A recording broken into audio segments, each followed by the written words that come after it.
Welcome friends. গরমের ছুটি এগোলেও হবে অতিরিক্ত ক্লাস। স্কুলে গরমের ছুটি এগিয়ে আনা হলেও ছাত্রছাত্রীদের পঠন পাঠনে যাতে কোনো ক্ষতি না হয় তার জন্য অতিরিক্ত ক্লাস করাবেন শিক্ষক শিক্ষিকারা।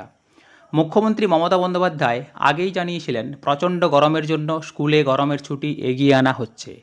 শুক্রবার শিক্ষা দপ্তরের পক্ষ থেকে বিজ্ঞপ্তি দিয়ে জানানো হয়েছে আগামী 30 এপ্রিল থেকে রাজ্যের সমস্ত প্রাথমিক ও উচ্চ প্রাথমিক সরকারি স্কুলে গরমের ছুটি শুরু হবে। তবে এই ছুটির আওতার বাইরে রয়েছে দার্জিলিং এবং কালিম্পং জেলার পাহাড়ি এলাকার স্কুলগুলো। সেখানে নির্দিষ্ট সূচি অনুযায়ী পড়াশোনা চলবে। ছাত্রছাত্রীদের সুবিধার জন্য অতিরিক্ত ক্লাস নেওয়ার বিষয়টিও এদিন স্পষ্টভাবে বিজ্ঞপ্তিতে জানিয়েছে স্কুল শিক্ষা দপ্তর। সমস্ত শিক্ষক এবং অশিক্ষক কর্মচারীদের অতিরিক্ত ক্লাস নেওয়ার জন্য যাবতীয় ব্যবস্থা নেওয়ার নির্দেশ দেওয়া হয়েছে। যদিও স্কুলে গরমের ছুটি থাকার সময়ে শিক্ষক শিক্ষিকারাও ছুটিতে থাকবেন। স্কুল খুললে তারপরে অতিরিক্ত ক্লাস নেওয়া হবে। এদিন নির্দেশিকায় জানানো হয়েছে 30 এপ্রিল থেকে পরবর্তী নির্দেশ না হওয়া পর্যন্ত গরমের ছুটি চলবে।